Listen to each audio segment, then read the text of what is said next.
दोस्तों नमस्कार, मैं आर के प्रजापति आज बात करूंगा कि जिस घर और देश का मुखिया दमदार है उस पर कोई आंख नहीं उठा सकता है।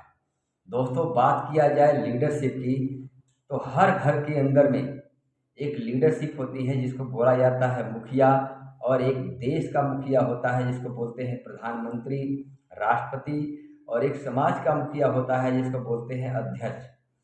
अगर घर का मुखिया और देश का मुखिया अगर दमदार है तो दोस्तों उस घर पे और उस देश पे कोई आंख नहीं उठा सकता है, चाहे कोई कितना ही अपने आप को बहुत बड़ा तीस मार खा समझता हो।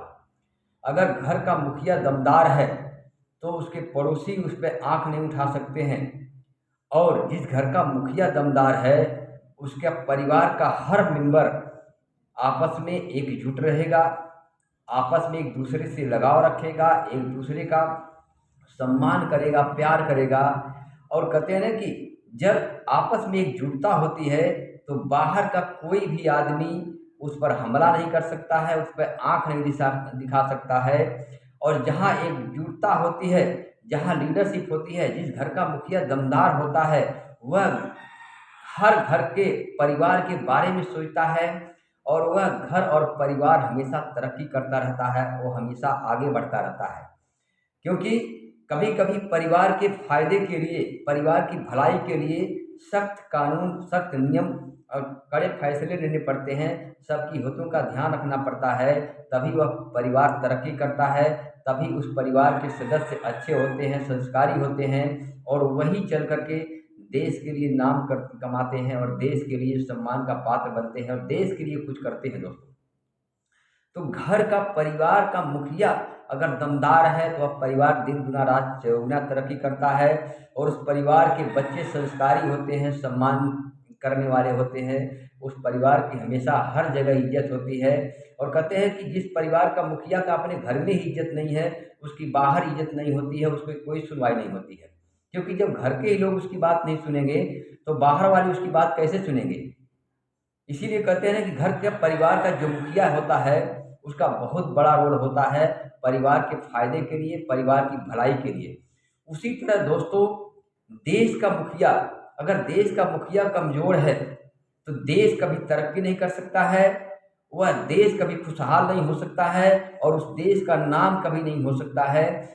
अगर बात किया जाए अपने देश भारत की तो हमारे भारत देश के जो मुखिया हैं इस समय मोदी जी पूरी दुनिया के अंदर में अपने हिंदुस्तान का, अपने भारत का डंका बजा दिया, क्योंकि उनके अंदर में वो लीडरशिप है। वह अपने देश के फायदे के लिए, अपने देश की भलाई के लिए हर संभव कोशिश कर रहे हैं। कभी कभी कड़े फैसले लेने पड़ते हैं, कभी कभी कड़े कड़े कानून बनाने पड़ते हैं देश हित के लिए। अगर देश का मुखिया दमदार नहीं है तो वह देश में अपना झंडा ऊंचा नहीं कर पाएगा, देश के अंदर में अपना नाम नहीं कर पाएगा, देश को आगे नहीं ले जा पाएगा।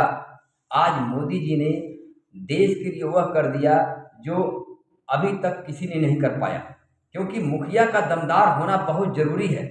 अपने देश को ऊंचा उठाने के लिए हर संभव कोशिश करनी पड़ती है, कभी कभी कड़े फैसले लेने पड़ते हैं, क्योंकि जहाँ चापलूसी की बात होती है, जहाँ सबकी सुनी जाती है, जिस घर में सुनी जाती है सबकी, वह घर तरक्की नहीं करेगा।